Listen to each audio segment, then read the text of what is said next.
What's good, people? It's Lewis of bbrights and I am back for a brand new video. Today's episode I'm working on part 2 of my progressive house from start to finish. In this episode we're going to be working on the break, layering some small guitars, bass, strings, stuff like that, getting the break started, the structure going. In last episode we worked on the chord progression and the main progressive house drop melody. This is the melody here. We also worked on the structure of the track and we also added this piano art. So we're going to be continuing on, adding more sounds, layering more sounds and actually getting the break started, so it's going to be a good episode. I'm going to play through what I made last episode to refresh everyone's memory as normal, then we're going to get straight into it. So this is the melody and the bass line we come up with.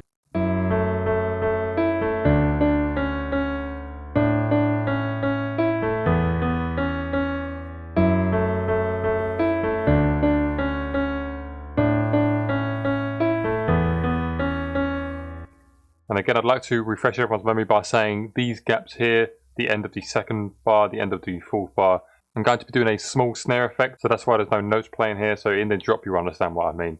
And then the second pattern, this is the actual chords we come up with.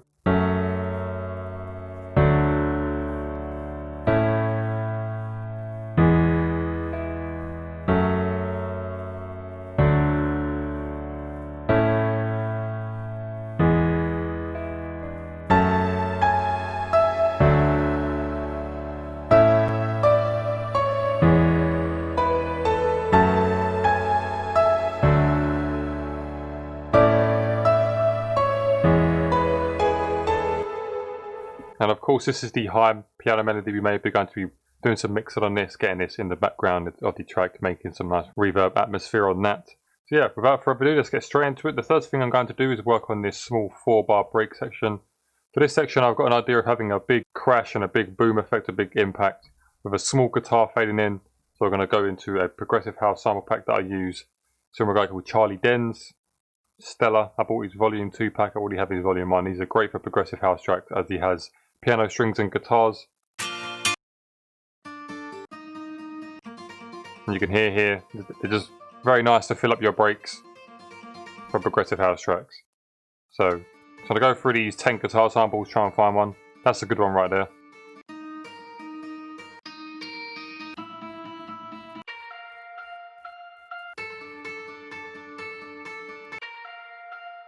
We're going to go with this one for now. It's quite simple, but it fills it up nicely. We've got to stretch it to our BPM as we're working in 126.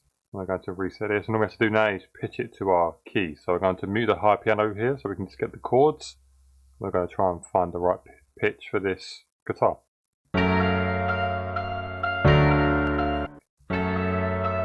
There we go, straight away. So I can see we're going to have to chop off the beginning bit because it's not on beat, so we're going to do that. There we go, like that. And then we're going to chop off the end of the fourth bar, because if you can see now we've done that, there's a gap there. And as it's a sample with reverb, you'll hear it. That chop effect, we don't want that, so we're just going to copy and paste it like that.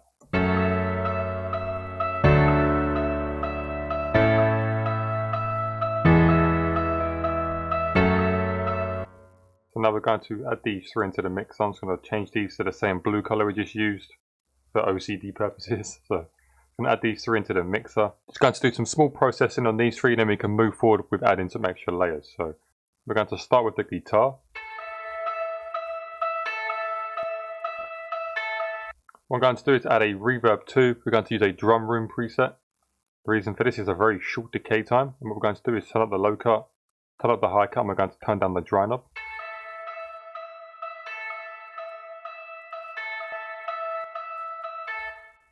Makes it sit in the back very nicely. Then we're going to add a stereo enhancer. We're going to use the subtle preset. It's going to widen it out in the stereo field.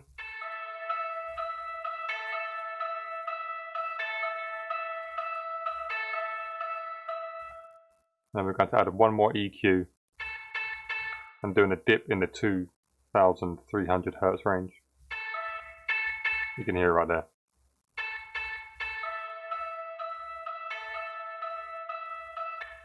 So that's that. Now let's add the piano in with that.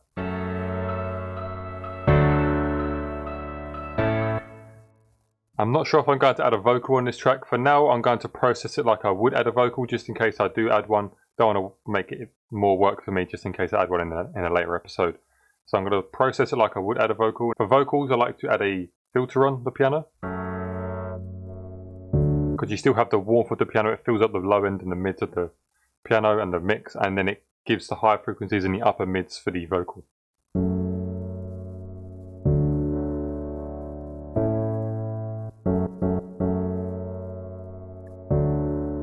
And we're also going to add an EQ after the filter so we can get rid of any resonant frequencies. We're going to do a low sweep. Not too much because we still want some of that warm mids frequencies.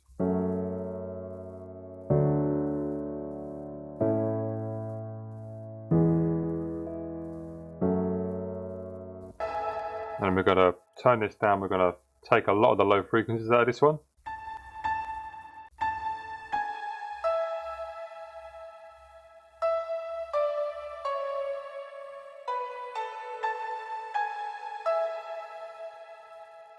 We're going to go onto the guitar. We're going to copy and paste this reverb preset. So we highlight over it, click and hold save preset as so you can see this, and click and drag it onto here. So we have the exact same settings. And what we're going to do is turn down the drive knob a bit more. And then we're going to use the S1 stereo imager just to widen out on the stereo a little bit more.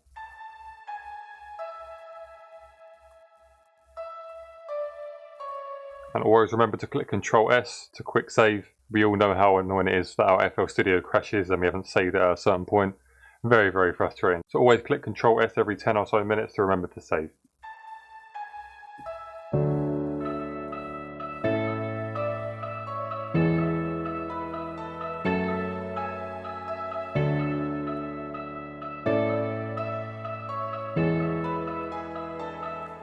So all we're going to do now is try and get these volume and the piano here, these two at the perfect volume.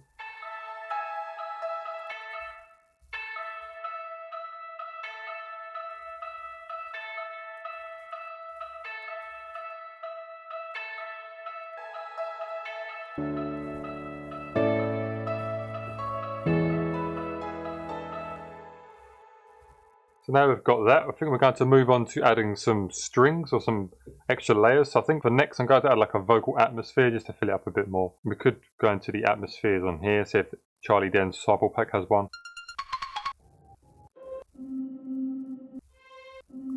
Could try that one.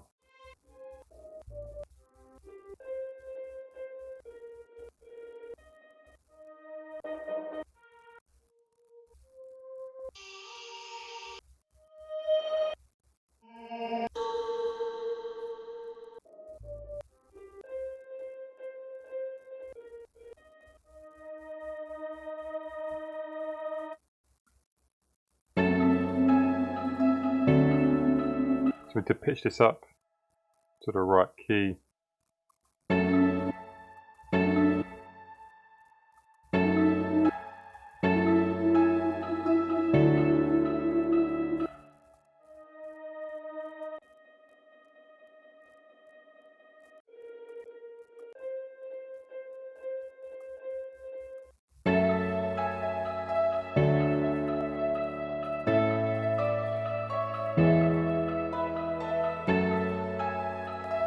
So we're going to use this one. We need to EQ it very specifically so it doesn't clash with the other piano and the guitar.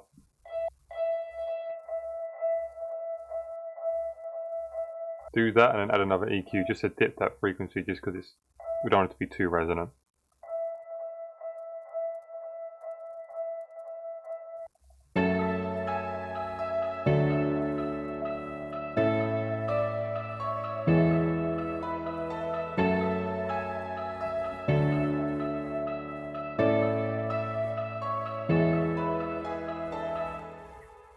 And then throughout the track I want to have some sort of rising vocal ambience rising, so we'll do a volume automation. It'll slowly come in up in volume, add more dynamics into the track. But for now I'm going to work on adding some more chord layers, so I'm going to go into silent and we're going to try and find a nice pad to go with the piano that will slowly fade in. So I copy these chords and we're going to split via channel.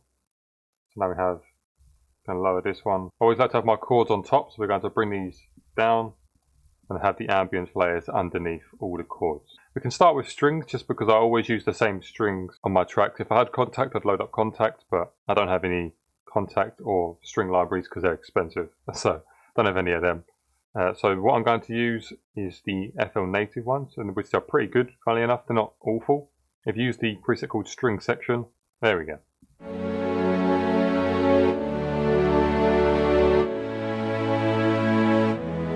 going to remove these sections here because of it's got quite a slow attack, so it fades in on each chord, so there's no point having them.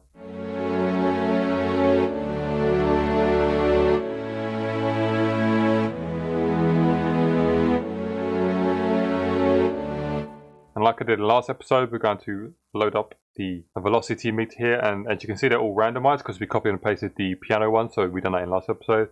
But we're going to randomize them again, so we're going to click Alt and R, randomize them even more, just to get a different feel to the piano before.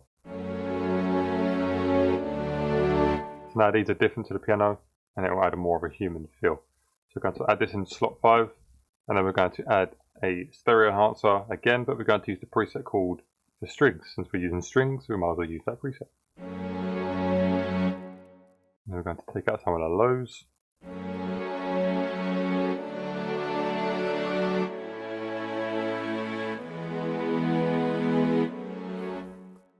Pretty standard EQ, you just want it as a layer, not too aggressive. I think I might add this up an octave, like that. Get rid of the D key here.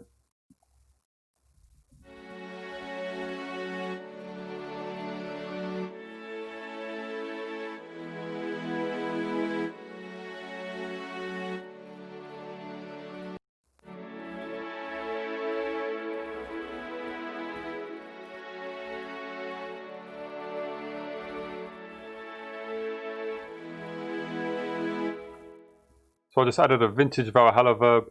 We've got a 450 Hz low cut, a 1 second decay, and a 30% mix, just to give a bit more atmosphere. These have got to fade in on the motion section here. This is where the strings come in.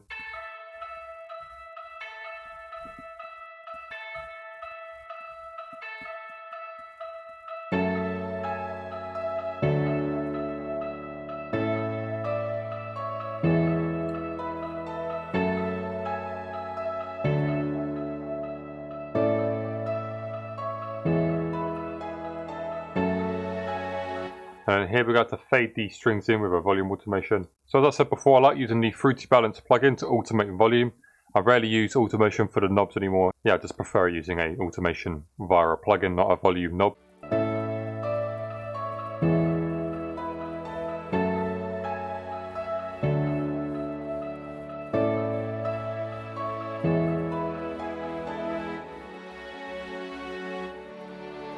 Last thing I'm going to add is an OTT on the strings, just to give them a bit more life, a bit more bright, around 20% depth.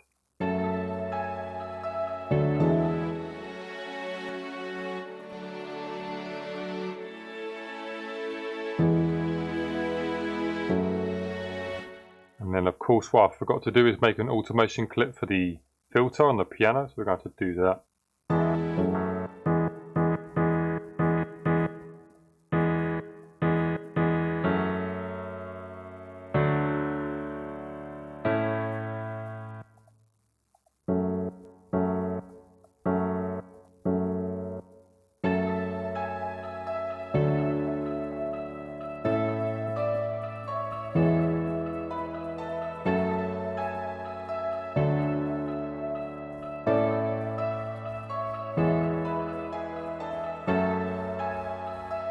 So the pad will be filtering straight away, and then we'll add it here to add more texture and more depth to the sound. And then of course this is called kick break, so we're going to add a soft kick underneath. But what I want to do next is make a reverse piano effect. So we're going to copy that. We're going to copy this pattern, mute this one, chop off that, so it's like this. And we're going to add a ton of reverb on this, so we're going to add a vintage Valhalla.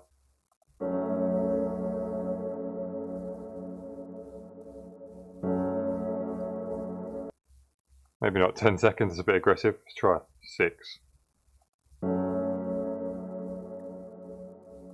That works. So we're going to go on the master, add an Edison, click the record button and click play.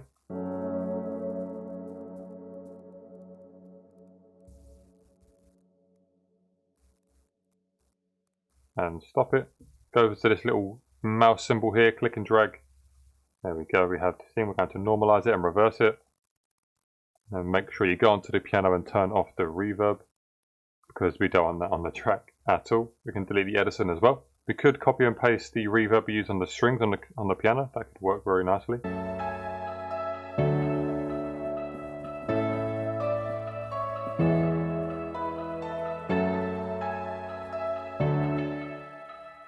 I think we might change that. I think the mix level was too high compared to the actual piano. As you can hear, there's a lot of reverb and reverb tail. I think we're going to quickly make a new reverse piano. I'm going to make a quick edit and then I'll see you afterwards because we messed it up. So yeah, I'll speak to you in a second.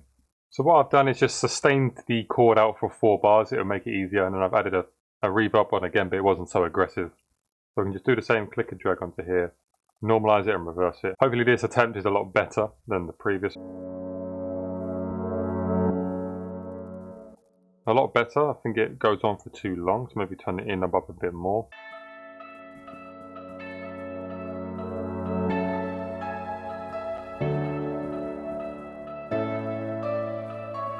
Yeah, that's a lot better. All we need to do now is just turn it down a bit to match the volume of the piano.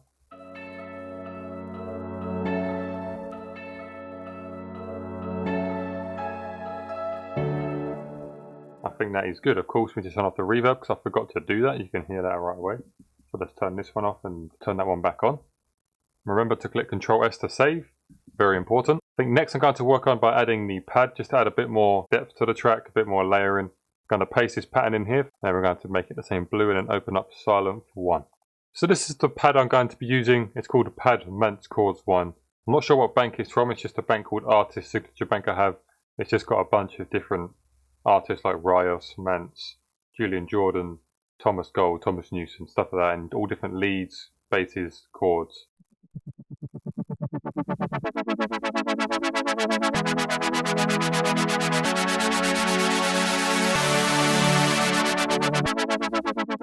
I like it because it has an LFO cutoff parameter.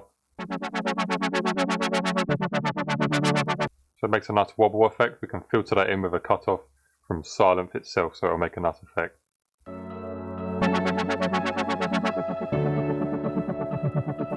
I think we'll add this into the mixer and then we can do some EQing.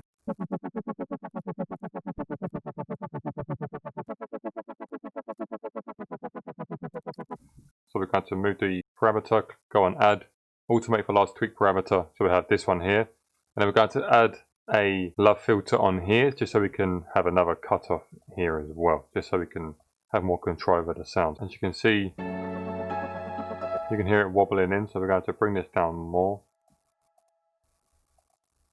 like that.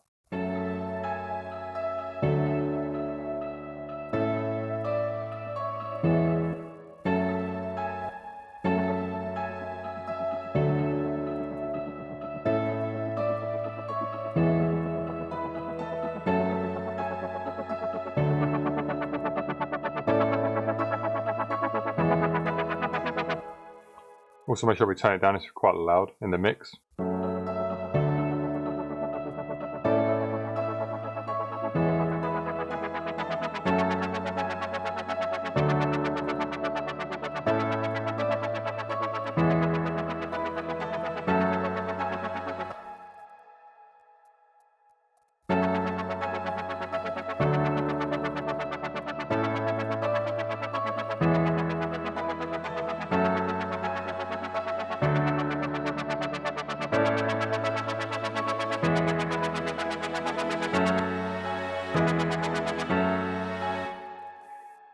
So I'm thinking of taking the pad out of this section here on the emotion section, just because I want the strings to be there. I want it to be, as it's an emotional progressive house track, I want to have a nice at least 8 bars of just pure strings and add more emotion to the track. I'm not sure a pad wobbling in your face like that would help in this section here. So we're going to turn off the cutoff frequency here. I think what I'm going to do to end the episode is add a couple of effects into the break section, just to help with transitions. So we're going to go in good old trusted Cashmere, go on to his Volume 3 Effects and Impacts main.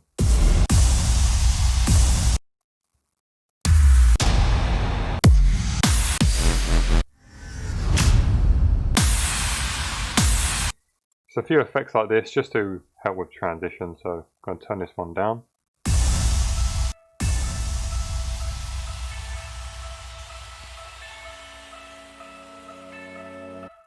And then do the same for this one.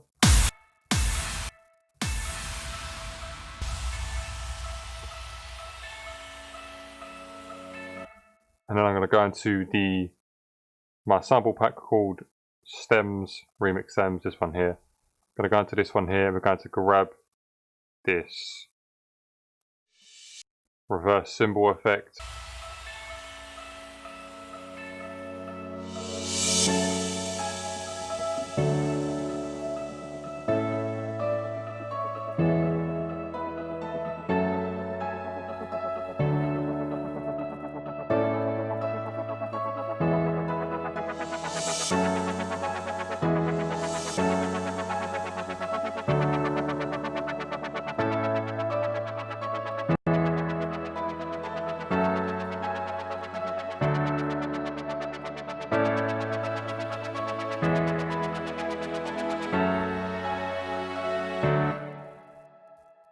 So we need to work on this section here, make it more, just the whole emotion section on it in itself to make it a bit more mellow, not as aggressive on the high frequencies.